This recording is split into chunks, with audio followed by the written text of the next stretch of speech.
Ride with Us, questo il nome dell'evento, sarà di scena sabato 20 e domenica 21 febbraio nell'ampia area antistante la sede di Marostica di Battaglin Cicli, che diverrà per l'occasione palcoscenico espositivo per numerosi fornitori e partner della storica casa ciclistica. Il pubblico avrà così gratuitamente accesso alla presentazione delle più significative novità del mondo delle bici. Sugli stand tutta l'avanguardia di materiali, tecniche, componenti ed accessori. Speriamo che sia 2 giornate belle, vistose. Parliamo di alimentazione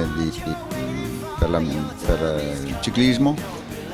Faremo provare i nuovi modelli 2010 sia su mountain bike sia su strada, quindi ci sarà una pista vicino all'azienda dove potranno gareggiare bambini e tutti chi vogliono avventurarsi, quindi ci sarà alimentare, poi mangiare e anche da bere.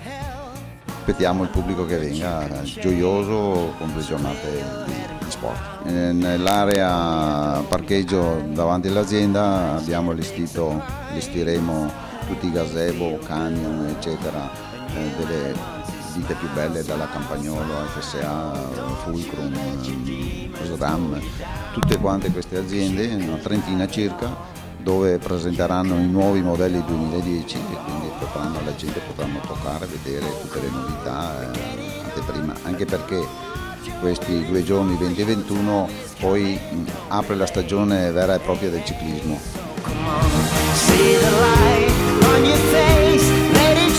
Studio RX nel 2010 ha come mission, come obiettivo la realizzazione del turismo sportivo, lo fa attraverso anche i battaglini, lo faremo, e con una logica molto precisa, cioè quella di far conoscere questo territorio straordinario a chi non è di questo territorio, e quindi utilizzando anche un'agenzia viaggi che parte appunto da questo mese, da febbraio, in questa nostra realtà Studio RX, e che ha la logica di sostenere tutte quelle persone che hanno l'obiettivo di visitare un territorio e di farlo da sportivi. Ovviamente i servizi che troveranno sono legati alle valutazioni funzionali, alla medicina sportiva, piuttosto che alla fisioterapia, piuttosto che all'alimentazione, cioè un 360 gradi nel mondo dello sport che si esalterà ovviamente nella enogastronomia e in tutto ciò che questo territorio ha da offrire per chi viene ospitato. Sport e turismo sia la stessa cosa, medievalità, Marostica, scacchi, ciclismo, perché anche Marostica con le biciclette Battaglini eccetera abbiamo una buona capitale, diciamo, del ciclismo. Abbiamo la salita della Rosina, abbiamo degli eventi sportivi sempre molto frequentati ogni anno, pertanto scacchi, Marostica, partite a scacchi e biciclette penso sia un connubio più che valido.